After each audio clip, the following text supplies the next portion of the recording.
Updated the 19th of November 2017, 12:45 AEDT. The hand pump that Abul Kalam uses to fetch drinking water for his family of 8 is good for about 20 minutes supply. But after that, Rohingya refugees in the sprawling Balukhali camp in southern Bangladesh must wait for its underground reservoir to refill. Our 3 blocks, about 300 families, completely depend on this well, he says. Another nearby has dried up already. This will stop functioning in the next 15 days, or a month, the 45-year-old says, gesturing at the no-dry pump head just been using. I have feeling that we are going to face an acute shortage of water. There are approximately 4,600 of these pumps in the various camps, making them the primary source of water for the majority of refugees. But according to United Nations figures, a third of them are either dry or pump-contaminated water. This is a city living off shallow hand pumps that are drying up every day, says Australian Red Cross water engineer Mark Handby. Mr. Handby, who is from Western Victoria, shows the ABC One open reservoir in the Balukhali camp, near where Abul Kalam draws his water. This has now dropped to a point and become contaminated to a point that currently we're not able to use it, Mr. Handby, he says as he points out algal growth. It was our urgent option, and now it's gone. Race against time to secure water supply. Mr. Handby says it's now a race against time to drill deep, expensive bores in an effort to secure supply. How deep? Potentially down to 300 meters, he says, to ensure that we get enough water, and it's safe to drink. The urgency, he says, can't be understated.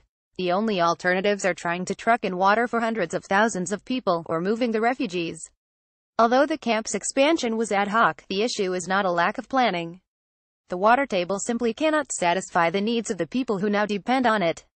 Indeed, Balukhali, one of the biggest camps, means empty sands in Bengali. Taking into account earlier arrivals, 830,000 Rohingya are now camped there and in other settlements carved into the surrounding hills and paddies. Bangladesh has long said it cannot sustain the refugees indefinitely, but that statement, meant as a plea for international help, is now a frighteningly real reflection of their impact.